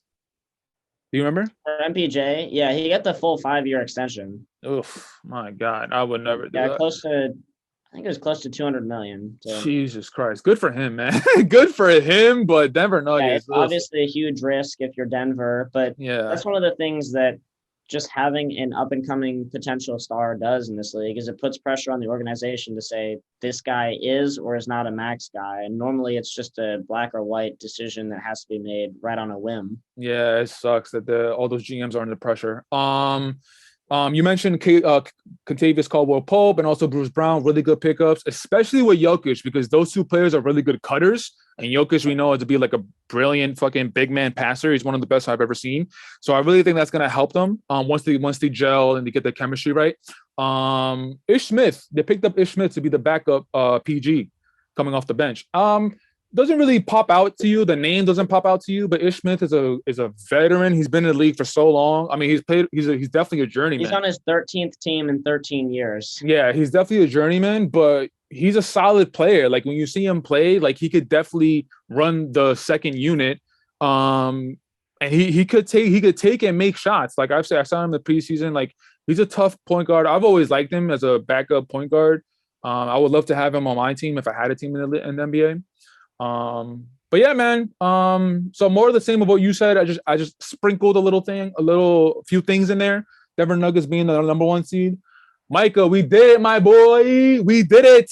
Western Conference. Doesn't it feel good to get the monkey off your back to be able to have these takes logged away for the potential receipts to come back 2 months from now? 100%. I love putting it out there, and then like you just said, like going back to this at the end of the season and seeing like, Jesus Christ, what the hell did I say? Yeah, it's kind of like the yearbook photo when you take it at the beginning of the year and then you look back and you're like, man, I looked like that. Like I really said that. Right, exactly. Okay, so Michael, before we head out of here, we did talk about this offline. I wanted us to give a bold prediction. If we have 1, 2, 3, however many bold predictions you want to go with, I want you to hit me with one. Okay. Whatever you got, my boy. Yes. So my bold prediction coming to this year, and I actually think it's one of the best bets that anybody can make and get it right now at plus 2,200, is the Denver Nuggets to win the NBA championship. So my prediction coming to this year, more than anything, is that Milwaukee Bucks will beat Denver in the NBA Finals. However, the pound for pound, the best bet that I think you can make out there in terms of a futures bet is the Denver Nuggets to win the NBA championship. To put 2,200 into context, if you were to bet $10 right now on the Denver Nuggets to win the chip, and they do, you would win 220 back. So however much you bet, you're going to get 22 times that back if they actually win the chip. And I expect them to come out of the West. I love everything that they've done. And I also expect them to potentially make the Jay Crowder move. Not necessarily that the Suns would want to trade him to another Western Conference potential powerhouse, but that's a move out there. I mentioned Dwight Howard and or Boogie Cousins / Carmelo Anthony to also add to this team.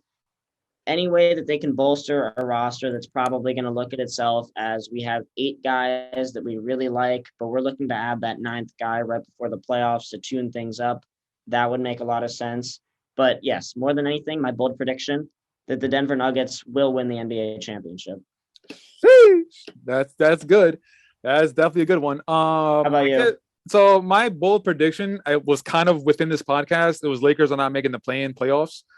But since we already talked about that, I'll give you another one. Ja Morant is going to win MVP. I don't know how much of a bold prediction that is, but the player that I think is going to be second in MVP votes, I think this is a bold prediction. I think Kyrie Irving is gonna. I think Kyrie Irving, because look, I can see a world because Kyrie wants his money. The only way he's gonna get his money is that if he actually plays a lot of games this season. He's one of the most skilled players of all time. He knows that all the pressure is on him and the Nets. And if he's ever gonna wash away that stigma of being a really good player, but you can't win with him, he's gonna have to do it this season. Obviously, we don't know if he's gonna make that decision. Kyrie is Kyrie. He's a fucking question mark. We don't know anything he's gonna do. But I do see a world where Kyrie is going to give a shit. He's going to try and gel with the team. He's going to do everything in his power to make it seem like he's not the fucking cancer of the team. So if we stay within that world, the way that translates, it translates into the game. He picks up his playmaking. He picks up his getting his teammates involved, making them better. And obviously being Kyrie, being an amazing player, going to the rack, ball handling. You know what I mean? So I do see a world where he can be in contention for MVP. So, okay, you yeah. mentioned Ja Morant winning the MVP, and let's give the listeners a little bit of context on how bold of a prediction that would have been. I said that the Denver Nuggets winning at plus 2,200 was my favorite bet in terms of future forecasting. William Hill right now has Ja Morant as the seventh most likely player to win the MVP behind Luka, Joel, Giannis, Durant, Jokic, and Tatum. Those are the six guys that they have ahead of him. If you were to bet $10 right now on Ja winning the MVP, and he does, you would win 120. So yeah, that is actually I thought it wasn't really that crazy of a prediction, but I guess it is according to Vegas. Yep, plus 1,200 right now. That's crazy. All right, Micah, we did it, my boy. The rankings, we gave bold predictions. I think we covered a lot of corners of the NBA season, my guy. How do you feel? Definitely. I feel amazing. I am so excited, not only just to fast forward to later tonight when the action is back on. 100%. So, Micah, before we sign off, of course, I like to give the light to my guests. So if you got anything going on, Instagram stuff, blogs, Twitter stuff, anything you want to shout it out right here, my boy. So yes, I am somebody who runs the NBA Interact Instagram account. Founded that a couple of years ago. It's been fun being able to work with them to get back to posting pretty regularly this season. And I'm also a content creator for Celtics CLNS, which is the top media affiliate for the Boston Celtics. I currently am working remote because I am at Syracuse University, still finishing up my studies, but I have a profile over there. I do game film breakdown. I also edit post-game conferences, write game recap articles that are up about 10 minutes or so after the final buzzer of each game. And I do some betting stuff for the Boston Celtics. So as much as I will try to be unbiased throughout these podcasts throughout the season, professionally, I will have to say a couple of things with a grain of salt when it comes to the Boston Celtics. But working in the NBA media world is something that I aspire to be, and that's where I am at this point. That's super cool, man. That's super cool. Yeah. Whenever we talk about the Boston Celtics, I know, and whoever listens to these podcasts, you know that you're going to be walking on a very, very thin line. So Yeah, absolutely. But Micah, I want to say thank you again for joining me. Thank you for your time. Thank you for your energy for joining me. Not on just one podcast episodes, but two podcast episodes talking about the Eastern Conference and Western Conference. This was fun, man. I really appreciate it. You're a great basketball mind. I'm definitely gonna have you in the forefront of my mind when I do more basketball podcasts. I'm definitely gonna be reaching out. Before we sign off, for all the listeners and viewers, if you're listening to this podcast on any of the podcast platforms, Apple, Spotify, Google, remember to rate, review, and subscribe to the podcast. If you're watching this on YouTube, the YouTube channel, I'm trying to grow that. Remember to hit that thumbs up, leave a comment, also subscribe to the YouTube, trying to grow that as well. The links for all that, the YouTube, the Twitter, Instagram, Apple Podcasts, you're going to find that in the description below. And the last thing, just like the last episode, if you checked out the website, you see I dropped a very special Shia LaBeouf shirt. Trying to get some money, trying to grow out here, man. Trying to create some wealth for me. But I want to make more shirts. But in order to make more shirts, I want to see how this goes. First and foremost, I got a lot of different ideas, and like I said before, all the links will be in the description below, so it'll be very easy to look at, click on it, and go to the website. But again, Micah, thank you very much. And until next time. We'll check you out on the next episode of the Time Flies podcast. Peace.